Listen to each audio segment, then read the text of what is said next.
All right, it's another You Shoot. Only the bravest in the business will sit beside me and say, public, ask me anything. And an intriguing guest we have I said, today. ask me anything? You said, ask me right. anything, I will right. answer. Because I'm back, baby. Did I say I'd answer truthfully? You know what? We never know the difference. As long as you answer entertainingly, right. you can get away with it. Man. Perry, thank you very much. Appreciate it. Welcome. Let's jump right in. We got a ton of questions for you. You drew a very passionate outpouring. Scotty Reed in, quote, motherfucking Knoxville, Tennessee. Dude, where the fuck have you been?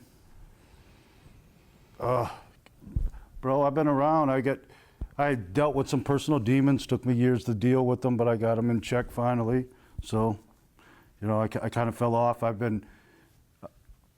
was thinking about this probably the last 10 years of my career, that I was a severe drug addict. Amazing that I was able to make it to work as much as I did. And it's the first time in my adult life anyways, I've been clean, you know. So dealing with all that caused a lot. Drugs took everything from me. It took me a long time to get it together. Gotcha. Bob T, Minnesota. Perry, I don't know how to go into this subject, and if it's too personal, please feel free to say fuck you and don't answer this. Please go into being homeless, what led up to this, what drugs, if any, were you on, any stories, even triumphs through your battle, through that hard time. Thank you so much, and keep going strong.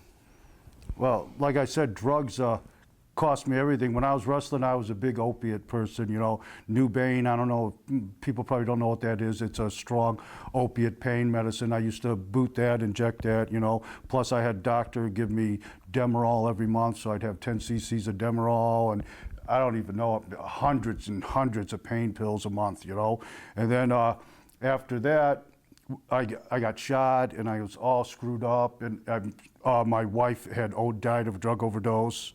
And then I started dating this chick, and she introduced me to meth.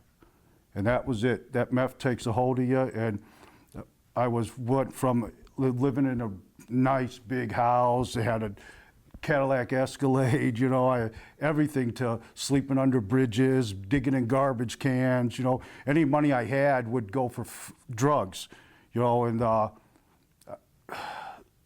was lucky that I can take care of myself a little bit, so I would do things like collect debts for drug dealers. Anything I could do to get drugs, that's all that mattered, you know. What states were you in? I was homeless in Georgia for a while, homeless in Iowa for a while, homeless in Minnesota for a while. And Iowa and Minnesota is rough when you're out there in that cold. Yeah. Why'd you pick Minnesota? Why'd you go to Florida? Well, see, I was living on the streets in Atlanta, and Sonny Ono and I were friends, and he lived in Iowa, and he had a place for me to stay. So I went out there and tried to get my shit together. But unfortunately, part of recovery is relapses. So when I relapsed and got bad on drugs, and the Midwest is like the meth capital of the world, yeah. So that probably wasn't a good place for me to be. So then I ended up being homeless there again. You know, that's how I got stuck there.